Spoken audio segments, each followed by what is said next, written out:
The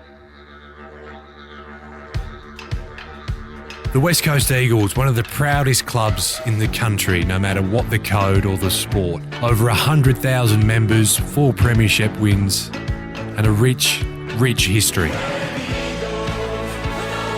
However, by 2024, the West Coast Eagles of old looked very different, and a time of decline had resulted in a few changes having to occur at the club. And somehow, this 21-year-old ECU undergrad journalism student was there for the biggest change and was paid to cover the story. This is the story of how I, Jack Fenwick, covered Adam Simpson's sacking as the West Coast Eagles coach.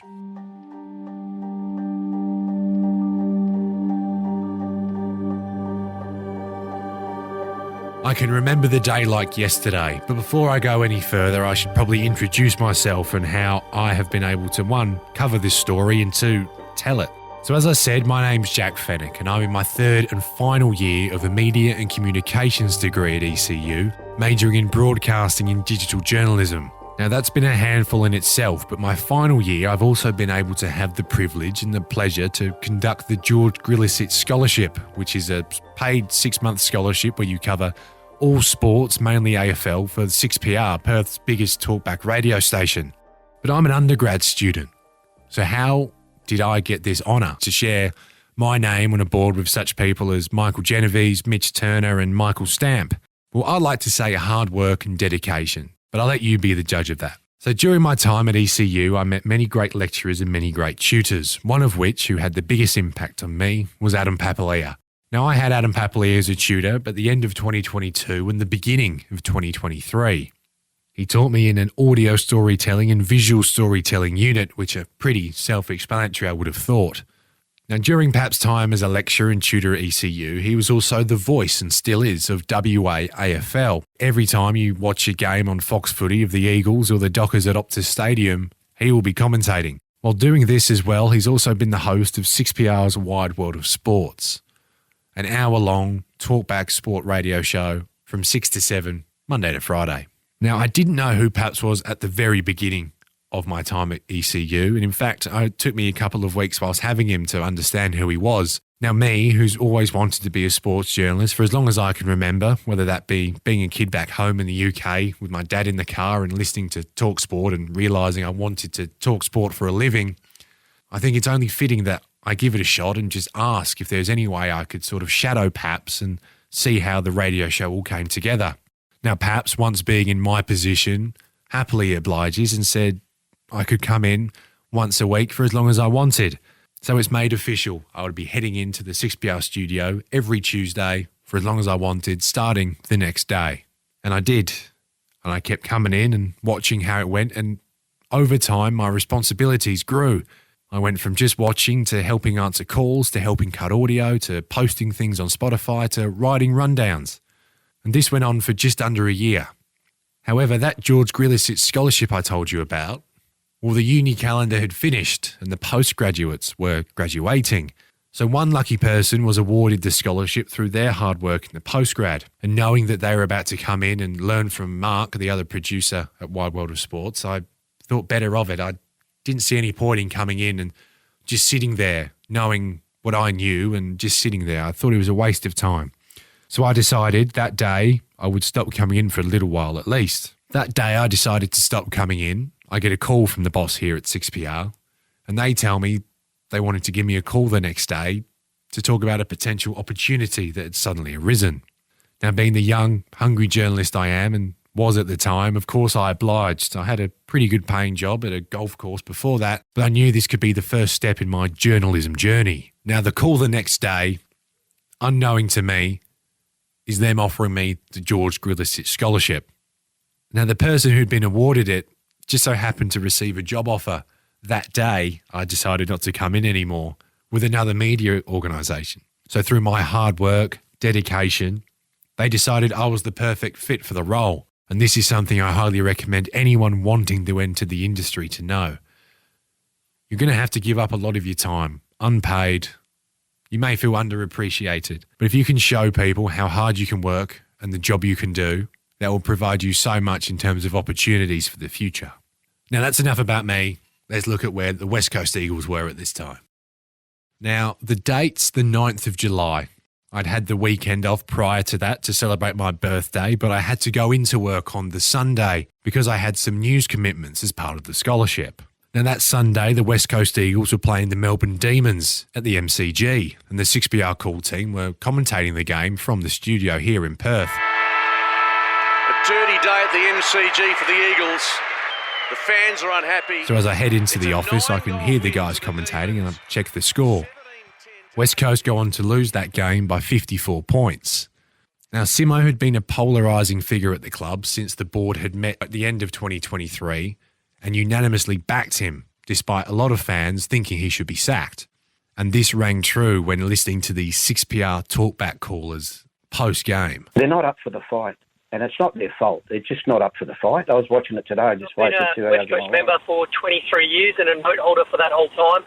Our rule is we always leave at the final siren. We never leave early. We were tested last week at that Hawthorn game. It was disgraceful, to be honest, and I think John nailed it. The point I'm making is clearly lost the room. The intent's not there. I think that the board is the biggest problem that this club's got. Until they sort them out and get some people who really understand something about football and how a football club is run, they're going to be in the same position for a long while. Simpson's actually doing a reasonable job. But the bottom line is you've got to do your time out down the bottom. You've got to have a bit of patience. Now, at this point, the Eagles had won just 10 of their past 58 games. In 2022, they'd finished second last on the ladder. In 2023, they'd finished bottom last on the ladder for just the second time in the club's history. And by 2024, in round 17, they were third bottom, ahead of just North Melbourne and the Richmond Tigers. So my understanding at that point was that Simo was going to go at some point, but no one was sure when. And we didn't think it would be mid-season. Who would sack a coach mid-season? So when I get ready on that Tuesday and listen to the radio and hear the rumours going around, I'm kind of taken aback by it. But as I head into the office and I'm told I'm heading to the Eagles that day to speak to Tim Kelly at a press conference at 10 a.m. and then watch the Eagles train at 12 o'clock and then do some one-on-one interviews after that, I consider these rumours and topics when writing my questions. But little did I know that I would never have the opportunity to ask any of these questions. In fact, I would have the opportunity to cover the biggest sports story in WA since the Eagles' 2018 premiership win over Collingwood. Clock ticks down to 14 seconds. Can the Pies win it from here? Can they take it the length of the field? I've seen it before. Kicked by Penry down the middle. The ball will bounce. Yo will get it. Yo will kick. Who can mark? Nobody. It's on the ground. There's 7 seconds to go on the clock. It's bubbling around at half forward for the Eagles. And there's the siren. The Eagles win the premiership for 2018.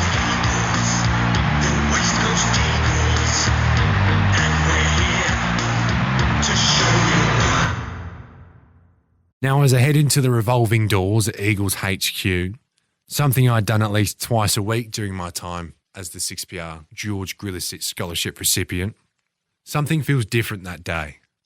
I don't know if it was awkwardness or a bad vibe, as they call it, but something was off. So as I head into the usual media room for the Tim Kelly press conference at 10 a.m, I'm welcomed by a sea of journalists in that small little media room. Now, I was used to at this time 4 or 5 journos at a press conference, no more than that. But this day, there had to be at least 10 journalists in there. So these rumours obviously had some weight to them. Now, 8 minutes after the press conference was supposed to start, the Eagles media officer pokes their head around the corner of the room and tells us that under the circumstances surrounding the club that day, that they didn't think it would be fair on the player, being Tim Kelly, to speak in front of the media. Now, in my mind and the other journos there, this cemented the fact that Adam Simpson was going to be sacked. But we didn't know when. So we leave the media room, hang around, have a chat, and then head to training. Now, it's here where I'm asked to do my first ever live cross live on radio with Gary Adshead of all people. And this is how it went. Go now, though, to Jack Fenwick at 6PR sports reporter. He's down at Eagles training. I'm sure Eagles training is an interesting thing today. Jack, what can you tell us? Hey Gary, yeah, it's a pretty gloomy mood around here. I'd say a couple thousand fans here watching the boys out there. Obviously, no Simo out on the track today.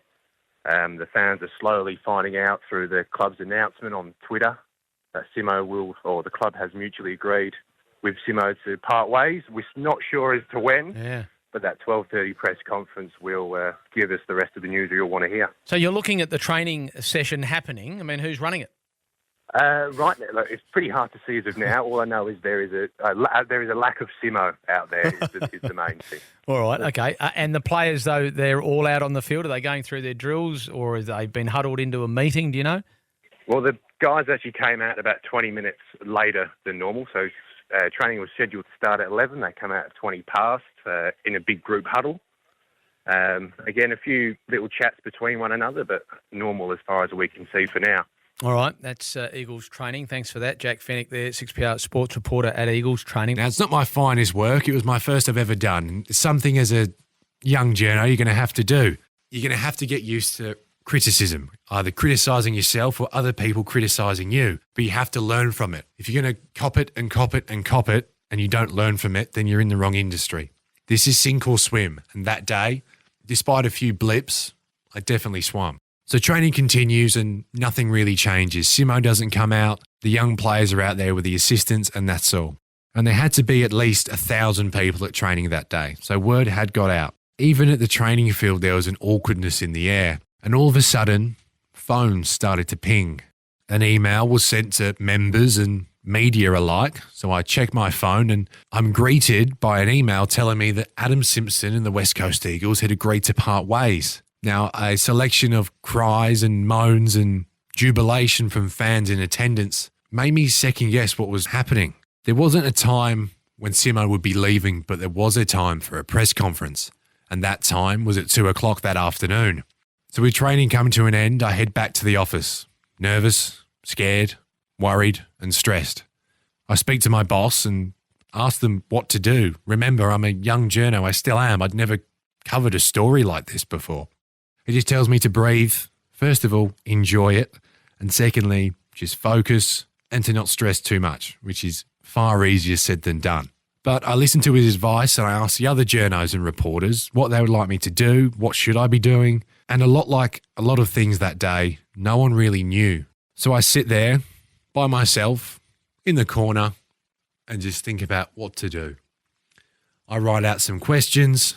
I think of some possible answers. And I think I just breathe it all in for a little while, what I'm about to walk into. So at 1:30, I jump back in my car and make the short drive from East Perth to Victoria Park to Eagles HQ.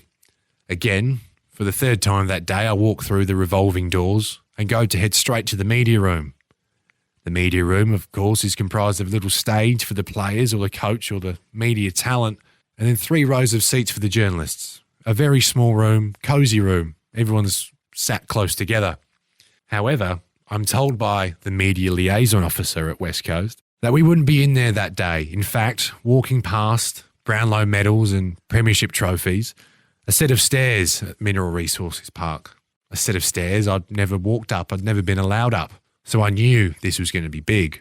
Now, as you walk into a ballroom, I'll call it, the size and scale of this room, I'm greeted by 200 chairs stacked neatly in rows and rows and rows. We, the media, are asked to sit at the very front at the left-hand side to ask any questions of Dom Pike, Paul Fitzpatrick and Adam Simpson, who will be entering the room in a few moments. When we sit down, I turn around and club personnel are sat behind us and stood behind us. And to our right, players. The entire first team, waffle team, everyone there. Players I'd interviewed who I almost sort of said hello to as I was waiting awkwardly to put my recording device on the table. After I put that down, I go sit back down and Adam Simpson, a teary-eyed Adam Simpson at that, Dom Pike and Paul Fitzpatrick all walk in and what felt like the longest press conference of my life gets underway. 11 years, 242 games as a coach, 2 grand finals, 1 flag, a significant impact and contribution to the club, which is important we recognise. It ends today, and we respect the last 3 years have been tough on the club and particularly on Adam as a coach. But the discussions I've had with Adam and I had with the board around It was time. It was time for a change. It was a time for a refresh of our program. And to Adam's great credit, he always puts the club first, and he accepted that was going to be the position, and he had no more to give. And so we reached this in a mutual space towards what will it look like for Adam and the club, understanding the situation we've been in. Now, I'll admit, I didn't ask a single question that press conference, whether it was a lack of confidence for all these people in the room, or just knowing that no question I could ask would be better than any of the journos who were there, who had been working as AFL reporters, and the questions I would ask would be asked in a much better manner by some of the other journos. So I just sit there and take it all in. Now, as the press conference goes on, I start to pick up tips and tricks, so to speak, from the other journos. And again, something I highly recommend anyone wanting to enter the industry to do is to not be afraid to listen and to just shut up sometimes, because sometimes listening as opposed to talking is the best thing you can do, despite being in a word of mouth or a media or a speaking role. So the press conference goes on and on and on. I'm sat next to Mitch Woodcock from the West Australian, and he asked Simo a question. Adam, is there a moment that made you realise that you feel like it's time to move on? Probably your 300th article. Woodcock.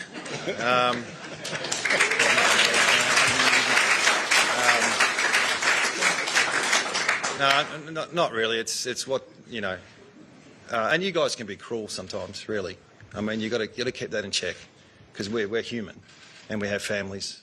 Now, after this question's asked, I did chuckle, I will admit, as well. I joined the laughs and the applause as well. But I did feel bad for Mitch, and this was probably the most awkward feeling I had that day of sort of, despite this person losing their job, one, they can crack a pretty funny joke, but two, I'm sat in front of them and they're not their lives falling apart, but their careers falling apart, and they're sort of taking a shot at the person sat next to me who had done a lot for me in my young or my short journalism journey or career. But I'll never forget that moment. Maybe that moment, not in a great way, but I'll never forget that moment. The press conference then again continues, and then before I knew it, it had finished. My notes had been taken and the press conference was done. Now I joined the other journos, players, club personnel alike, and give Adam Simpson the standing ovation he deserves. Now as he walks out of this room crying, I feel myself almost tearing up. I've never been involved again in something like this. As I walk out of that ballroom and look back and just reflect on what just happened as I am now, I realise that no matter what happens in my journalism journey, that I will never forget that day. I'm proud of what I did that day. I'm proud of what I've become. But covering the sacking of Adam Simpson that whole day is something I will look back on with a lot of pride. And I can feel a smile coming now just thinking about it. I head back and write more stories and record more news, which was part of my job. And as I sit in the radio booth with just me, and for the first time that day, silence. So I use that time to reflect. I reflect on my journey to that point, the decisions I made to sit there and not ask any questions, which, you know what, I sit here now and kind of regret, but I knew at the time that I wasn't prepared, I wasn't ready. Now it would be a different story, but if it was a different story, I wouldn't have been able to tell it as I have done today. Now looking back, the stress, the adrenaline, the nerves, the fear, the excitement, I'm proud of what I did, and I'm proud of what I've gone on to do. I thought a lot about this when recording this podcast and planning it out, and I suppose every story has a meaning. I've been trying to figure out what this one's was. And I suppose the moral of this story is to chase your dreams. As far-fetched as they may seem, I'm an example that they can come true. You've got to give time to earn it. It's not an easy journey by any means, and that's any industry, but journalism especially. You're going to feel uncomfortable at times. You're going to question your skill set. Your skill set's going to be questioned by others. You're going to feel shit about yourself a lot. But the opportunities that will open themselves if you pursue a career in the media and you push yourself and you strive to be the best version of yourself, the hard times and heartache will all be worth it. Now, as I sit here recording this, I almost have to pinch myself reflecting on this story. No matter what happens in my life, if I continue to be a journalist, I will never forget the day Simo was sacked and the first true taste of what a career as a sports journalist would be.